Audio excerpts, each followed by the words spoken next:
મુખ્ય મહેમાન તરીકે સંદીપભાઈ પરમાર ઉપસ્થિત છે.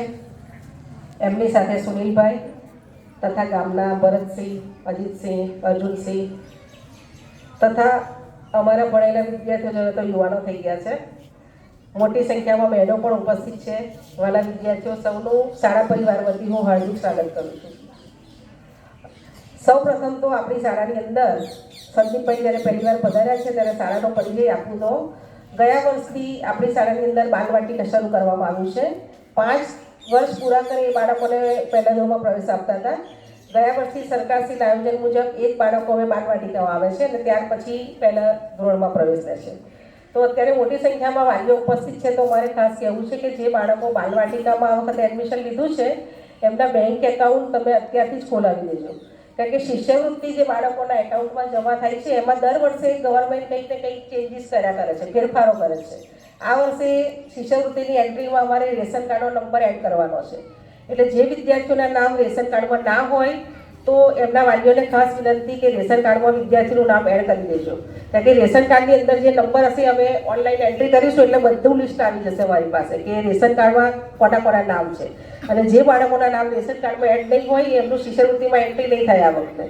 એટલે બાળકોને તો મેં કહ્યું જ છે. એટલે મોટાભાગના રેશન કાર્ડ નંબર અમારી પાસે આવી ગયા છે, પણ અમુક વિદ્યાર્થીઓના નામ હજુ અંદર એડ કરેલા નથી. તો એવા જે વાલીઓ છે ખાસ ધ્યાને લે અને પોતાના બાળકનું નામ રેશન કાર્ડમાં એડ કરાવી દેજો.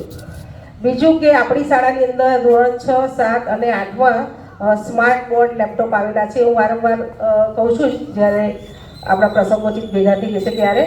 તો એનો ઉપયોગ બાળકો દ્વારા જ થાય છે. તમે અત્યારે પણ જોતા હશો કે બધા બાળકો સુંદર વક્તવ્ય આપે છે. પહેલાં બાળક એક લીટી બોલવામાં ગભરાતું હતું.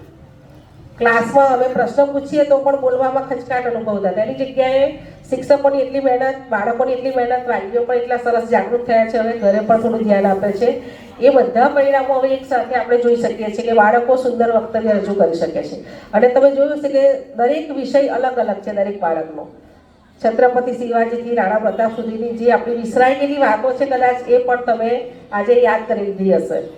સાથે સાથે આપણી શાળાની અંદર 8મા ધોરણમાં અભ્યાસ કરતા જે બાળકો છે એમના માટે સરકારશ્રી એક પરીક્ષા લેવામાં આવે છે LMS. એવી પરીક્ષાની અંદર આપણી શાળાની અંદર ગયા વર્ષે 10 વિદ્યાર્થીઓ પરીક્ષા આપી હતી. એમાં સંજનાબેન વિજયભાઈ સોલંકી છે એ પ્રથમ વખત આપણી શાળામાંથી એના રાજ્યના મેરિટ લિસ્ટમાં આવી છે. તો આપણે બધા સંજનાનું કાર્યથી સ્વાગત કરીએ.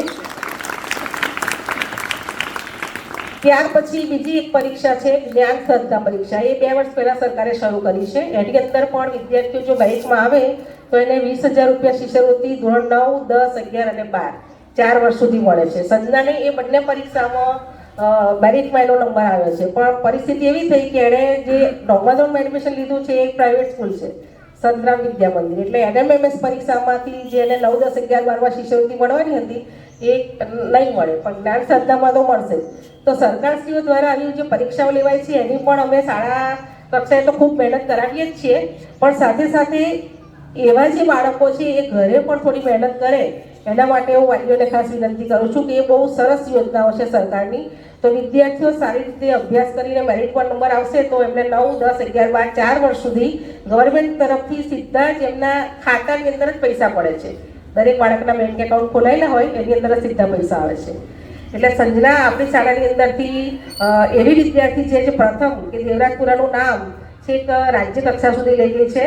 તો હું મીનાબેનને વિનંતી કરું કે સંજના ઉપસ્થિત છે, એના મમ્મી પપ્પા હોય તો પણ આગળ આવી જાય. સંજનાનું આપણે પુષ્પગુચ્છથી સ્વાગત કરીશું.